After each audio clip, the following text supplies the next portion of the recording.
नमस्कार दोस्तों, आज मैं आपके लिए बहुत ही इंटरेस्टिंग टॉपिक लेकर के आया हूं जो आपके लिए बहुत ही इम्पोर्टेंट होने वाला है। क्योंकि ये जो टॉपिक है ना, ये सिनोनिम्स परीक्षा में जो बोर्ड एग्जामिनेशन आप दोगे, 12th एग्जामिनेशन दोगे, उसमें भी पूछा जाता है। देखो एक बात समझ लो, सिनोनिम्स होता है, फिर एंटोनिम्स होता है, फिर आपका स्पेलिंग टेस्ट होता है, आइटम्स एंड फ्रेज होता है। तो ये सब ऐसे टॉपिक हैं जहां पे आपको थोड़ा सा समझ समझ करके याद करना होगा।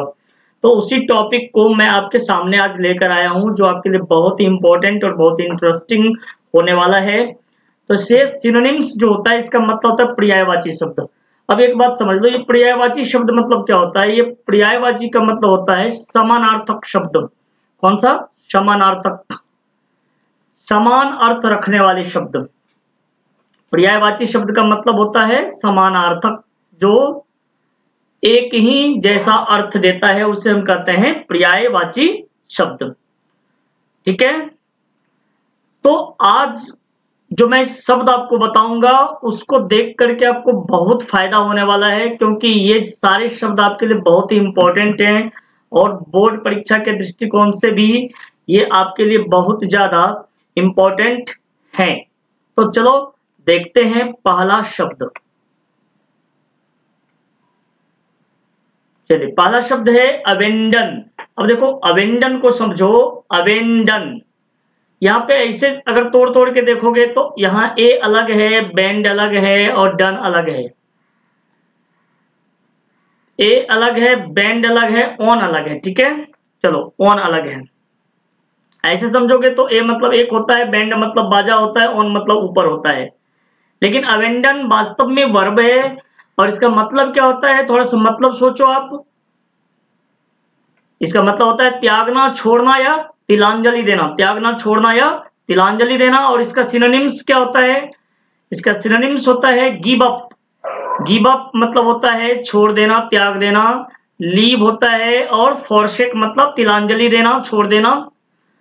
अब इसका सेंटेंस में यूज कैसे करोगे? अब यहाँ पे देखो तीन शब्द हो गया आपका, गिव अप, लीव और फॉरसेक, और चौथा शब्द हो गया अबेंडन। चारों शब्द एक ही जैसे मीनिंग देंगे, एक ही मीनिंग देंगे, जैसे त्यागना, छोड़ना, तिलांजलि देना। अब इसका सेंटेंस में आप यूज कैसे करोगे, ये देखो सेंटेंस आपके लिए। उसने अपने बुरी आदतों को छोड़ दिया। उसने अपने बुरी आदतों को छोड़ दिया। ही लेफ्ट या गेव अप, लेकिन आपको तो यूज करना है अबेंडन्ड। तो ही अबेंडन्ड his bad habits या he gave up his bad habits। अगला शब्द आपके लिए है ability. Next word ability. Ability एक नाउन है, संज्ञा है, और एबिलिटी का मतलब होता है योग्यता या फिर प्रवीणता। किसी काम में अगर आप योग्य हैं, इसका मतलब है कि आपके पास एबिलिटी है। और एबिलिटी वाले शब्द जो होते हैं, ये सारे शब्द बहुत ही इंटरेस्टिंग होते हैं। चलो देखते हैं इसका सिनोनिम्स, कौन कौन सा सिनोनिम्स इसका होगा। तो बहुत यूजफुल शब्द है टैलेंट। आप बोलचाल में हमेशा यूज करते हो। मैं जानता हूं तुम्हारे पास कितना टैलेंट है। तो टैलेंट शब्द होता है, कैपेबिलिटी होता है, उसके बाद प्रोफिशिएंसी और कॉम्पिटेंस। ये कॉम्पिटेंस शब्द बहुत ही इंपॉर्टेंट है। इसी से कॉम्पिटिटिव एग्जामिनेशन बना है, जिसकी तैयारी आप लोग करने वाले हो और कर रहे हो। तो कंपटीशन, कॉम्पिटेंस, कॉम्पिटेंस मतलब क्या होता है, योग्यता होता है। और कंपटीशन के द्वारा हम आपकी योग्यता को चेक करते हैं। ये इसका सिनोनिम्स है और इसका सेंटेंस में यूज कुछ इस प्रकार से होगा। उसके पास योग्यता है, he has ability. He has ability. Okay, चलो देखते हैं तीसरा शब्द। और तीसरा शब्द आपके लिए जो है वो ये है।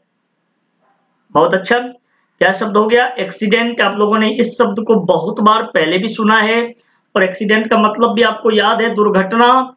लेकिन इसका सिनोनिम्स कौन कौन से शब्द होंगे देखते हैं। कॉलिजन, टक्कर होगा तभी तो एक्सीडेंट होगा। डिजास्टर, एक्सीडेंट होगा तो आपदा होगी, कष्ट होगा, तकलीफ होगा। और कैलेमिटी मतलब होता है विपदा, आपदा, दुख। कैजुअलिटी, ये सारे इसके सिनोनिम्स हैं और इसका प्रयोग हम वाक्य में कैसे करेंगे ये हम देखते हैं। वाक्य आपके लिए गुंडों का समूह दुर्घटना में मारा गया। तो गुंडों का समूह, इसका इंग्लिश क्या होगा? अ गैंग ऑफ रोबर्स, यही होगा ना। कलेक्टिव नाउन आप लोगों ने पूरी तरह से पढ़ा है, और जिन्होंने नहीं पढ़ा है तो कलेक्टिव नाउन का वीडियो में डालूंगा तो आप देख लेना। कलेक्टिव नाउन समूहवाचक संज्ञा, a gang of robbers was killed in an accident. Okay, चलो देखो नेक्स्ट वर्ड आपके पास आने वाला है यहां पे एक्सीडेंट। ये कोलिजन शब्द को आप फिर से एक बार देख लेना। कोलिजन मतलब होता है टक्कर, टक्कर होता है तभी तो दुर्घटना होती है। डिजास्टर शब्द बहुत होता है आजकल यूज। डिजास्टर मतलब होता है आपदा, विपदा। जैसे अभी जो है कोरोना विश्व के लिए एक डिजास्टर बना हुआ है और उसके कारण हम लोग विपत्ति के दिन झेल रहे हैं, कैलेमिटी के अंदर जी रहे हैं। चलो नेक्स्ट वर्ड के लिए तैयार हो जाओ। अगला शब्द क्या हो सकता है? थोड़ा सा सोचो अपने ब्रेन में, थोड़ा सा सोचो। ओके, एडवांटेज मतलब होता है लाभ, और एडवांटेज से बनता है शब्द एडवांटेजियस, और एडवांटेजियस एक एडजेक्टिव है। एडजेक्टिव समझते हो, जो क्वालिफाई करता है नाउन या प्रोनाउन को, और क्वालिफाई करने का मतलब होता है कि वो उसका मेरिट, डिमेरिट, संख्या और मात्रा को बताता है। चलो एडवांटेजियस का मीनिंग क्या होगा? देखो बहुत ही अच्छा मीनिंग है इसका, लाभदायक। आजकल कोई भी काम हम तभी करते हैं जब उसमें हमें लाभ दिखाई देता है, तो लाभदायक। और इसका सिनोनिम्स क्या हो सकता है? तो ये बेनिफिशियल शब्द का हम लोग यूज करते हैं। आप लोग मैथमेटिक्स में प्रॉफिट लॉस पढ़ते हो, तो प्रॉफिट मतलब होता है लाभ और लॉस मतलब होता है हानि। प्रॉफिट से बना है profitable. Next one is gainful हो जाएगा। गेनफुल बहुत ही इंटरेस्टिंग वर्ड है, तो गेनफुल हो जाएगा ये शब्द। और प्रॉफिटेबल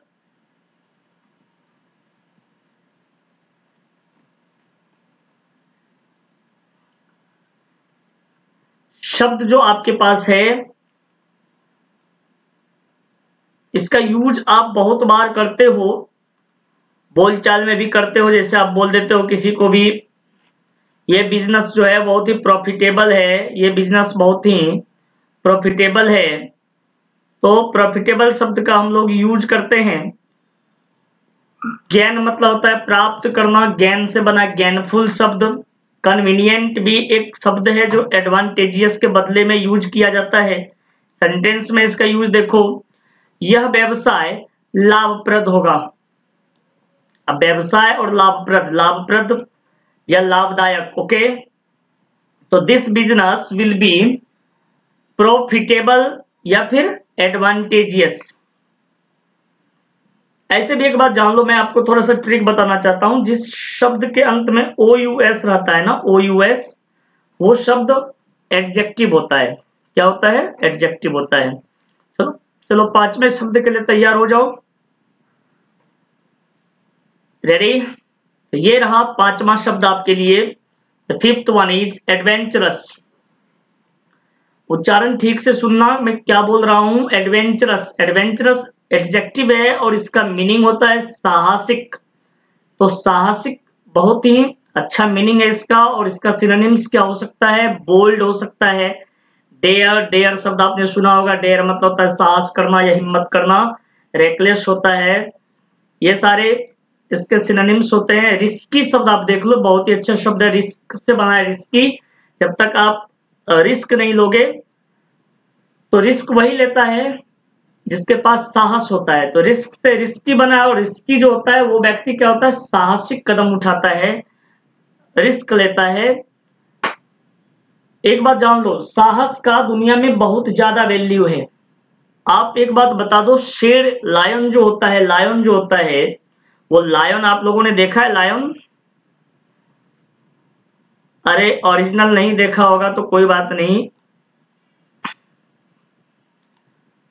ठीक है। चिड़ियाघर में तो देखा होगा, नहीं तो टीवी वगैरह पे तो सबों ने देखा है, पिक्चर वगैरह में। एनीवे, लायन जो होता है ना, ये जंगल का राजा क्यों है आप बता दो? क्या ये मजबूत होता है सबसे ज्यादा? क्या ये हाथी से भी ज्यादा मजबूत होता है? नहीं, नहीं मेरे भाई, ये मजबूत नहीं बल्कि ये साहसी होता है। ये बहुत ही एडवेंचरस एनिमल होता है, बहुत ज्यादा साहसिक जानवर है। ये साहस इसमें सबसे ज्यादा होता है। ये कभी कोई अटेम्प्ट लेने में डरता नहीं है, इसीलिए लायन को हम जंगल का राजा कहते हैं। ओके, सेंटेंस देखो, यह कदम साहसिक है, यह कदम साहसिक है। This step is adventurous, this step is adventurous. Okay, अब देखो नेक्स्ट वर्ड आपके सामने मैं दे रहा हूं। Ready, everybody ready?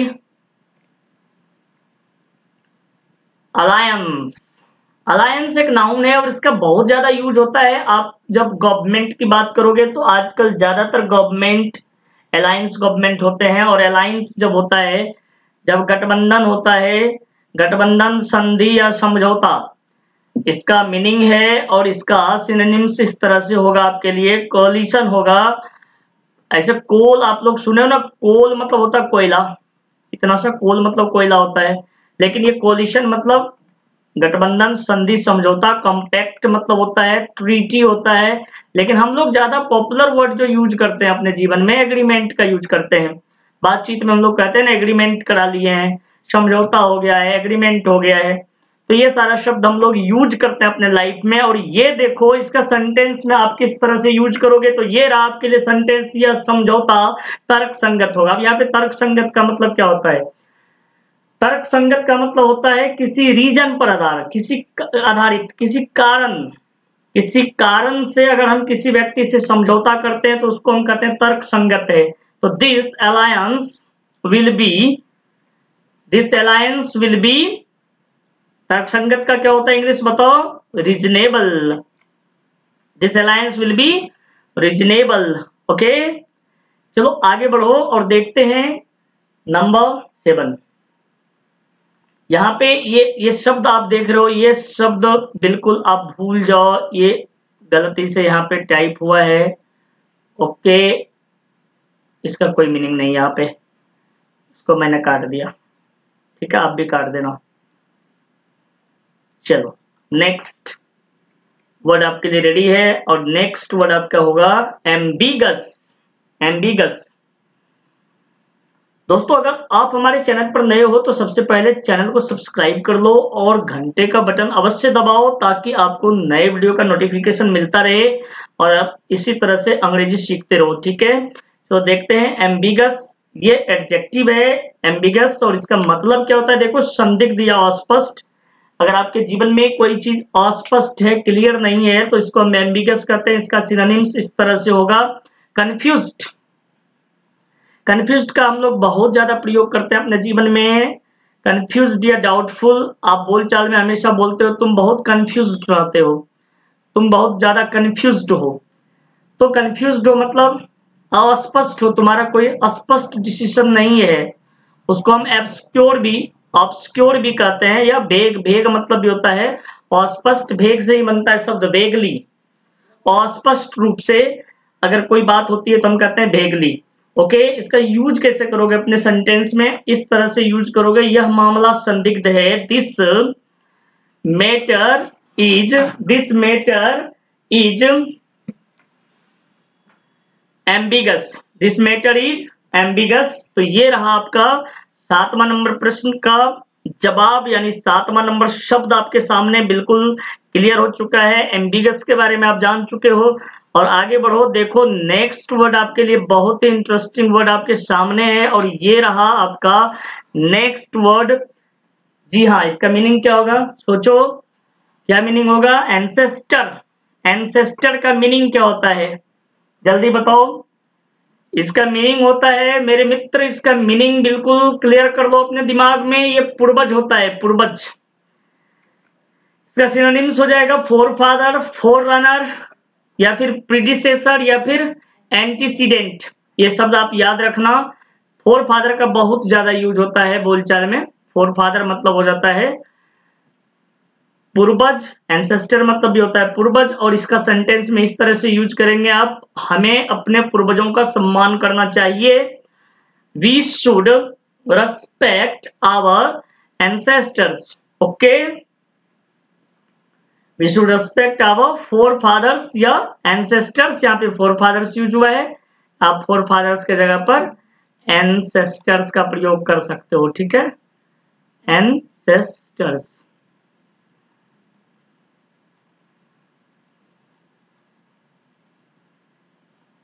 इस तरह से यूज कर देना, फोर फादर के जगह पर एंसेस्टर का प्रयोग कर देना, ठीक है। चलो नेक्स्ट, नंबर 9, ये रहा शब्द आपका एंशिएंट। एंशिएंट शब्द का बहुत इस्तेमाल किया अपने जीवन में, एडजेक्टिव है ये, इसका मतलब होता है प्राचीन, और इसका सिनोनिम्स इस तरह से होगा, ओल्ड फैशन्ड होगा, आउट ऑफ डेट होगा, एज्ड होगा, ऑब्सोलिट होगा। अब देखो, ओल्ड फैशन्ड तो बोलचाल में हम लोग यूज करते हैं कि वह व्यक्ति बहुत ही ओल्ड फैशन्ड है, मतलब प्राचीन जमाने का सोच रखता है। तो ये सारे शब्द इसके सिनोनिम्स हैं, और इसका आप जब देखोगे सेंटेंस में यूज, तो प्राचीन समय में एक राजा था, there was a king in an ancient time, there was a king in ancient time. यहाँ पे एन का कोई मतलब नहीं है, there was a king in ancient time, इसको मैं थोड़ा इस तरह से कर दिया, एन का प्रयोग नहीं करना आपको, मैं इसको थोड़ा सा इरेजर का यूज करके इस पोर्शन को इरेज कर दूंगा, तो नो प्रॉब्लम।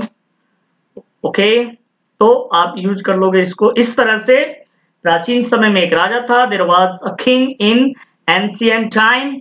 और अब देखो 10, ये रहा शब्द आपका एनोनिमस। एनोनिमस शब्द जो होता है, ये बहुत ही इंटरेस्टिंग वर्ड है, आप लोग बोलचाल में बहुत यूज करते हो। गुमनाम, गुमनाम जिसका कोई नाम नहीं है, तो इसका सिनोनिम्स क्या हो सकता है, नेमलेस हो सकता है, अननोन, अनजान, या फिर फेसलेस, या फिर इम्पर्सनल। ये सभी गुमनाम का, एनोनिमस का क्या है, सिनोनिम्स है, और इसका सेंटेंस में इस तरह से प्रयोग होता है, भारत के स्वतंत्रता आंदोलन में कई चेहरे गुमनाम हैं, देयर गुमनाम हैं, there are many anonymous faces in the freedom movement of India. Bharat के स्वतंत्रता आंदोलन में कई चेहरे गुमनाम हैं, तो है का प्रयोग हुआ, यहाँ पे वेयर नहीं यूज करेंगे आप, यहाँ पे यूज करेंगे आर का, ठीक है। There are many anonymous faces in the freedom movement of India. तो नेक्स्ट देखो, अब इसका उच्चारण क्या होगा, जल्दी बताओ। क्या पढ़ोगे इसको, एनेक्सिटी पढ़ोगे क्या, एनेक्सिटी पढ़ोगे दोस्त, इसको एनेक्सिटी बिल्कुल मत पढ़ना, ये जो है ना, ये शब्द आप समझ लो, इसको इस तरह से उच्चारण करोगे, एंजाइटी, क्या पढ़ोगे, एंजाइटी, और ये एक नाउन है, और इसका मतलब होता है चिंता या व्यग्रता, चिंता या व्यग्रता। सिनोनिम्स क्या होगा इसका, वरी, बोलचाल में हम लोग बोलते हैं ना, डोंट वरी, चिंता मत करो, डोंट वरी, चिंता मत करो, डोंट टेक टेंशन, तनाव मत लो, डिस्ट्रेस, डिस्ट्रेस का यूज हम लोग करते हैं, बोलचाल में बहुत ज्यादा यूज होता है डिस्ट्रेस का, और जैसे कोई भी गलत कदम कोई उठा लेता है ना, तो हम लोग बोलते हैं कि आजकल वो बहुत ज्यादा डिस्ट्रेस में था, तो डिस्ट्रेस शब्द यूजफुल शब्द है, आप इसको जरूर यूज करते हो अपने लाइफ में, डिस्ट्रेस का प्रयोग हम लोग करते हैं, आप भी करते हो। तो डिस्ट्रेस हो गया, डिस्ट्रेस के बाद जो है ड्रेड, ड्रेड मतलब होता है, यही चिंता का भाव होता है ड्रेड, और यहाँ पे डिजायर, डिजायर मतलब ऐसे इच्छा होता है, लेकिन अब तुम कहोगे कि इच्छा जो होता है, तो इच्छा से चिंता का क्या लेना देना, लेना देना है मेरे मित्र, बहुत ज्यादा लेना देना है, क्योंकि जब आप इच्छाएं करते हो तो मनुष्य की इच्छाएं अनंत होती है, और उन इच्छाओं को पूरा करने के लिए आप क्या करते हो, चिंता करते रहते हो, चिंता करते रहते हो, तो चिंता बिल्कुल मत करो, चिंता करना अच्छी बात नहीं है, चिंता और चिता में सिर्फ बिंदु का अंतर है, अगर चिंता करोगे तो फिर चिंता आपको चिता तक पहुंचाने का क्षमता रखता है। चिंता बिल्कुल मत करो और इस शब्द को इस तरह सेंटेंस में यूज करो, यह तुम्हारे चिंता को दर्शाता है। It shows your anxiety. Okay, चलो देखते हैं नेक्स्ट वर्ड, और नेक्स्ट वर्ड है आपका एपेरेंट। एपेरेंट एडजेक्टिव है और एपेरेंट का मतलब होता है स्पष्ट या प्रत्यक्ष। इसका सिनोनिम्स इस तरह से हो जाएगा, स्पष्ट का तो जानते हो क्लियर होगा, ऑब्वियस बोलचाल में ऑब्वियस को हम लोग बहुत ज्यादा यूज करते हैं और ऑब्वियस से शब्द बनता है ऑब्वियसली। ऑब्वियसली मतलब होता है स्पष्ट रूप से, प्रत्यक्ष रूप से। विजिबल मतलब भी होता है प्रत्यक्ष, और शब्द होगा आपका क्लियर, डिक्लियर। यहाँ पे क्लियर शब्द जो है आप ऊपर में देख चुके हो, ठीक है। चलो देखते हैं इसका सेंटेंस में किस तरह से यूज करना है। यह दृश्य स्पष्ट है, this scene is apparent, this scene is apparent. चलो नेक्स्ट वर्ड देखो, नेक्स्ट वर्ड बहुत ही इंटरेस्टिंग आने वाला है, एरोगेंट। एरोगेंट मतलब क्या होता है मेरे मित्रों? एरोगेंट शब्द का प्रयोग किया अपने जीवन में, आप सबों ने किया है, तो क्या मीनिंग होता है इसका? सोच के बताओ, जल्दी बताओ। एरोगेंट मतलब क्या होगा? चलो बहुत अच्छा, एरोगेंट मतलब होता है घमंडी या अहंकारी, हठी, जिद्दी। और इसका सिनोनिम्स होगा प्राउड, हॉटी, कंटेम्पचुअस, कंटेम्पचुअस और कॉन्सीटेड। कॉन्सीटेड, ये कॉम्पिटिटिव एग्जामिनेशन में कॉन्सीटेड, कंटेम्पचुअस का प्रयोग बहुत ज्यादा होता है। ऐसे बोलचाल में हम लोग प्राउड का ज्यादा यूज करते हैं। हॉटी शब्द को भी याद रखना, हॉटी मतलब होता है अहंकारी, हठी। और इसका सेंटेंस में यूज इस तरह से करोगे, वे लोग अहंकारी हैं, they are arrogant. Next word देख लो, आर्टिफिशियल। यस, आर्टिफिशियल शब्द है, आर्टिफिशियल एडजेक्टिव है और इसका मतलब होता है कृत्रिम या बनावटी। क्या मतलब होता है? कृत्रिम या बनावटी। और इसका सेंटेंस में यूज करने के पहले हम सिनोनिम्स देखेंगे, तो इस तरह से सिनोनिम्स बनेगा आपका अननेचुरल, यानी जो नेचुरल नहीं है, जो प्राकृतिक नहीं है, तो वो आर्टिफिशियल है, मैन मेड है ये।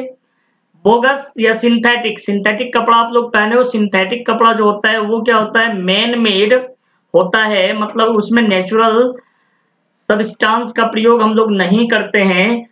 और देखो यहाँ पे बोगस जो होता है, बोगस शब्द का इस्तेमाल आज नहीं बल्कि बहुत पहले से हो रहा है, जब बहुत सारा जो है इलेक्शन के टाइम में ऐसे लोग वोट डाल देते हैं जो दूसरे के बदले में दूसरा वोट डाल देता है, तो हम क्या करते हैं? बोगस वोटिंग हो रहा है, तो बोगस का प्रयोग होता है। बोगस मतलब कृत्रिम या बनावटी वोटिंग हो रहा है, सही व्यक्ति, जेन्युइन कैंडिडेट वोट नहीं डाल रहे हैं। देखो इसको सेंटेंस में कैसे यूज करोगे, हम लोग कृत्रिम फूलों से अपना घर सजाते हैं, तो we decorate our house using, कृत्रिम फूलों से मतलब कृत्रिम फूलों का प्रयोग करके, उपयोग करके, using artificial flowers, using artificial flowers. Okay, 14 words आपका कंप्लीट हो चुका है और मैं 7 वर्ड्स आपको और सिखाऊंगा। तो इस तरह से अगर 21 वर्ड्स आप सीख लोगे ना, तो इससे रिलेटेड शब्द को जब आप जोड़ोगे तो लगभग 100 के आसपास शब्द आपका पूरा हो जाएगा, कंप्लीट हो जाएगा। देखो यहाँ पे बारबेरस शब्द है, बारबेरस एडजेक्टिव है और इसका मतलब होता है असभ्य या अनपढ़। अनपढ़ होता है, असभ्य होता है, बारबेरस मीन्स। और ये सिनोनिम है इसका क्रुएल, क्रुएल होता है, क्रुएल होता है, या फिर फेरोसस, फेरोसस। भलगर भी होता है, या ब्रूटल, ब्रूटल शब्द का यूज आप लोग किए होंगे, पाश्विक। ब्रूटल मतलब पशु जैसा अगर कोई व्यवहार करता है तो हम कहते हैं पाश्विक। इग्नोरेंट शब्द का इस्तेमाल हम लोग बोलचाल में करते हैं, इग्नोरेंट मतलब होता है अज्ञानी, जिसको ज्ञान नहीं है। भलगर मतलब होता है, भलगर का मतलब समझ लो, भलगर का मतलब होता है अश्लील, लेकिन यहाँ पे भलगर यूज हुआ है तो ये आपको अश्लील होगा, मतलब असभ्य होगा। कोई भी चीज अश्लीलता को दर्शाएगा मतलब असभ्यता को दर्शाएगा। तो ये सारे शब्द आपको यहाँ पे यूज करेंगे आप बारबेरस के लिए। ये सारे सिनोनिम्स हैं और यहाँ पे इसका सेंटेंस में इस तरह से यूज होगा, यह कार्य तुम्हारे असभ्य व्यवहार को दर्शाता है।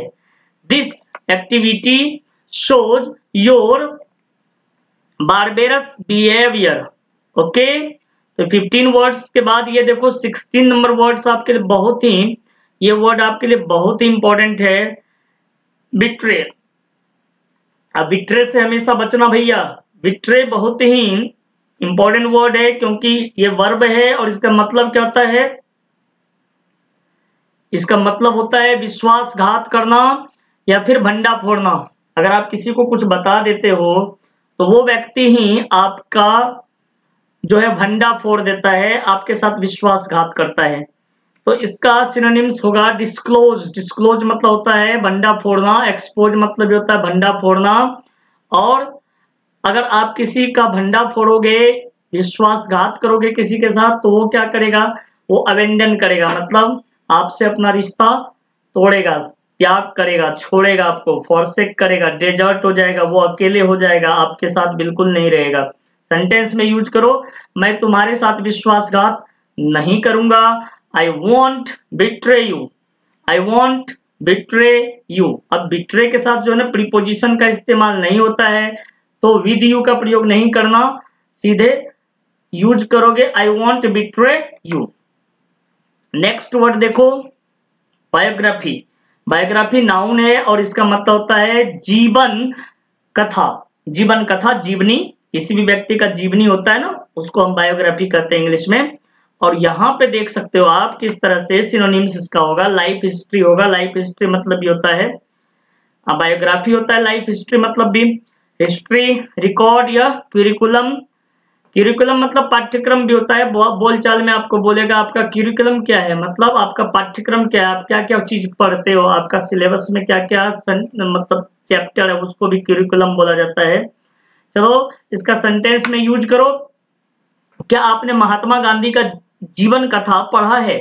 Have you read the life history? Have you read the biography of Mahatma Gandhi या life history of Mahatma Gandhi? Okay, 17 words हो चुके हैं। और नेक्स्ट वर्ड आपके लिए है बाइकट। ये बाइकट पढ़ना, इसको बाई बाय, वो यहाँ पे साइलेंट हो जाएगा। बाइकट, बाइकट वर्ब है और बाइकट मतलब होता है बहिष्कार करना। बाइकट का मतलब क्या होता है, बहिष्कार करना। और इसका सिनोनिम्स हो जाएगा एक्सक्लूड। एक्सक्लूड का मतलब होता है छोड़ करके। इग्नोर, इग्नोर मतलब होता है, इग्नोर मतलब क्या होता है, इग्नोर मतलब होता है अवहेलना करना। प्रोहिबिट मतलब भी होता है आपको किसी को छोड़ना। रिफ्यूज या रिजेक्ट मतलब अस्वीकार करना। इसका सेंटेंस में इस तरह से यूज करोगे, वे लोग चुनाव का बहिष्कार करते हैं। They boycott the election, they boycott the election. Okay, तो नेक्स्ट वर्ड देखो, बहुत ही इंटरेस्टिंग वर्ड है। नेक्स्ट वर्ड बहुत ही इंटरेस्टिंग है। ये शब्द है आपका, ये काजोल नहीं पढ़ोगे, काजोल बिल्कुल मत पढ़ना, ये बिल्कुल गलत हो जाएगा, बिल्कुल गलत हो जाएगा। काजोल नहीं पढ़ना, ये कजोल है। कजोल मतलब होता है वर्ब है ये, और इसका मतलब होता है धोखा देना, फुसलाना। तो आप कजोल के लिए कौन कौन सा शब्द यूज करोगे, सिनोनिम्स आपको याद होगा, मैंने आपको सिखाया भी था, आप लोग जानते भी होगे। तो देखो, कोक्स मतलब भी होता है फुसलाना, फ्लैक्टर होता है, मिसलीड मतलब होता है, और टेम्प्ट मतलब लुभाना, फुसलाना, ये हो जाता है। टेम्प्ट मतलब होता है, और एक शब्द और मैं आपको बता देता हूं, बड़ा अच्छा शब्द है इंटाइस। इंटाइस मतलब भी होता है बहलाना या फुसलाना। इंटाइस मतलब भी होता है बहलाना या फुसलाना, ठीक है। तो ये सारे शब्द आप दिमाग में सेट रखना। और ये देखो सेंटेंस में कैसे यूज होगा, किसी को धोखा मत दो, डोंट खजोल एनीवन या डोंट खजोल एनीबडी। नेक्स्ट देखो, नेक्स्ट वर्ड है आपके लिए ब्रेव। ब्रेव मतलब होता है बहादुर, वीर, ये एडजेक्टिव है और इसका सिनोनिम्स होगा करेजियस। करेजियस का इस्तेमाल बोलचाल में बहुत ज्यादा होता है, साहसिक, बहादुर, हीरोइक। नेक्स्ट वर्ड हो जाएगा वेलिएंट, बोल्ड।